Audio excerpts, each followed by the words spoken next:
More discussions on that, and for that we are now joined by our guest Zhiqin, Senior Research Fellow of Chongyang Institute of Finance at Renmin University of China. Welcome to the show, Mr. Liu.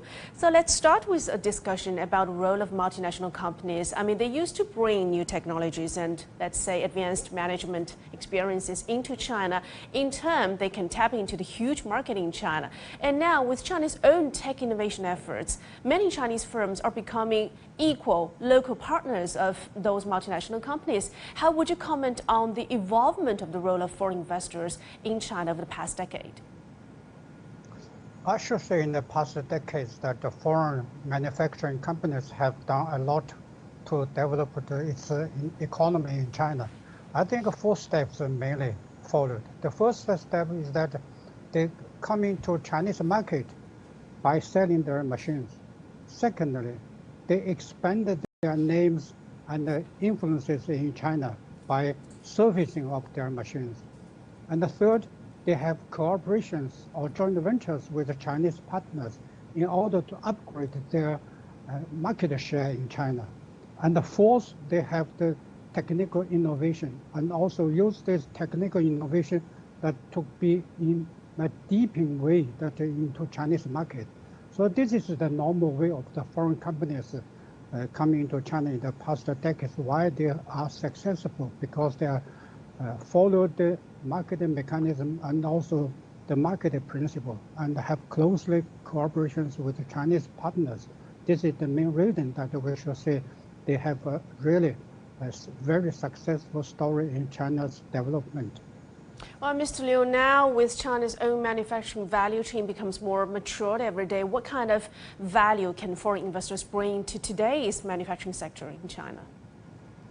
I think today for the foreign investors are becoming more valuable in Chinese future because we know that China's market is still developing very fast and the demand of the supply chain is very strong.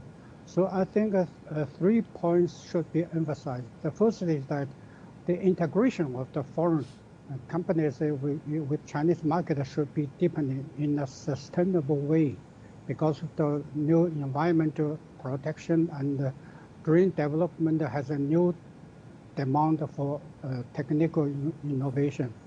And the second is that the innovation from smarter technology is more needed for Chinese market. Because traditional machines and technology in China is mature, but we need a lot of the new technologies with new tech equipment for China's development in order to further supply to the global market. And of course, the third important thing is that close connectivity with Chinese market, especially when we see that the Chinese demand is still increasing. So that's why the cooperation between Chinese partners and the foreign companies should be emphasized in a new stage. You talked about that we still need new technologies, more technologies and equipments to come into China. What kind of policy measures do you think are needed now to channel more foreign investment into China's manufacturing upgrade?